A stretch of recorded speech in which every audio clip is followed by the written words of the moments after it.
Dear students, today we are going to discuss module 2, selection of motor rating and direct current motor drives. Uh, in this uh, uh, in this module, today we are going to discuss about the chopper control. Okay, chopper control of separately excited DC motor and series motor. And now, see, this is the, we know that chopper means nothing but DC to DC. Okay, so the available supply will be the DC and it will be converted into DC. The fixed DC voltage will be converted into variable DC voltage. Okay, so here chopping is nothing but the continuous, that is like your DC is a continuous waveform that we are going to chop into small that we are going to chop. Okay, so that we are going to be chopped, then it will be look like your pulse with the waveforms. Okay, here we are going to discuss in this session chopper control of separately excited DC motor. So this is your chopper circuit which is going to be performed using your transistor. Okay, so here the transistor is periodically turn on and turn off for your particular time. Okay, the DF is nothing but your freewheeling diode. Okay, here DF is your freewheeling diode. Okay, so during the on period of the transistor, that is the time period 0 to T on. Okay, during the on period of the thyristor. Okay, if the thyristor is transistor is turned on. Okay, if the transistor is turned on, then you will have the voltage across your motor windings, that is armature. The armature voltage across your armature will be VA. Okay, and also the current also will be flowing into the windings, motor windings. Okay, so here assume the period 0 to T on. Okay, 0 to T on, the motor terminal voltage. Okay, so during the on period the transistor will be turned on and the motor terminal voltage will be V, and the motor terminal voltage will be V. And now the operation, now I am going to discuss about the operation. Apply KVL here. So if you apply here during T on, during the transistor turned on, the operation will be described by RA IA. Okay, so here RA IA, this is RA IA, okay, plus LA into DIA divided by DT, plus here this one is plus mm, uh, E. Okay, and then this will be plus, uh, here we are taking plus minus plus minus plus minus, it is minus plus, so plus V equal to 0. Okay, so this is your T on period of your transistor. Okay, in this interval the armature current increases from IA1 to IA2. Here you see the armature current initially, if that if the once if the here if once if it is reaches the maximum value, okay, then immediately your transistor will be turned off, then again your armature current start decrease.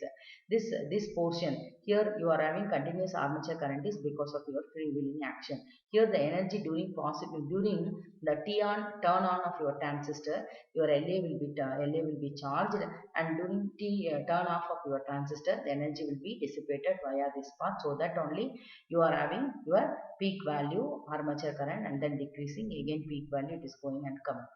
Now, in this interval, the armature current increases from IA to IA1. Since the motor connected to the source during the interval, it is called the duty interval. Okay, so this is very, very important. So here, when the motor is connected to source, that is called as a duty interval. Okay, during this period, that is IA1 to IA2, your motor is completely connected with your source. That interval is called your duty interval. At time t is equal to t on, your transistor, at time t is equal to t on, here at time t is equal to t on, the transistor is turned off. At time t is equal to t on, when the time t is equal to t on, your transistor will be turned off. Okay, the motor, now the motor current freewheels through the diode DF, I told now, and the motor voltage is 0. Okay, now that is the VA voltage will be 0 during this interval, that is this interval T on to T. During this interval T on to T, your motor voltage will be 0. Okay, because at time T is equal to T on, your motor voltage, your transistor will be turned off.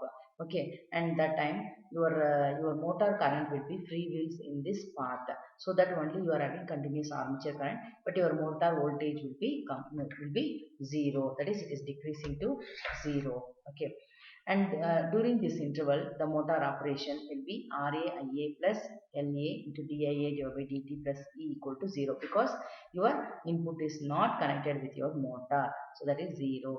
The motor current decreases from IA1 to IA2 during this interval. Okay, initially when the motor is connected to the source, the IA1, the current motor current will be increases from IA1 to IA2, and when the motor current is when the motor is disconnected from the source, that time your motor current will be decreases from IA2 to IA1. Now the ratio of the duty interval T on to the chopper period, it is called duty ratio or duty cycle. It is denoted by del T. Thus, the duty cycle will be given by duty interval divided by T. Duty interval is nothing but T on. Okay. So here the armature current and armature voltage will be given by VA equal to 1 by T, 0 to T on V into dt. We know that V is nothing but your, this one. If you integrate this one, you will get del into V, because del is nothing but your, if you integrate this equation with respect to t, this is t, t is nothing but t on divided by t. That's why here, why I am writing here, it is here, you know that if you integrate this one, 1 by t, here v is constant, so it will be taken outside, 0 to t on. So we are going to integrate with respect to dt.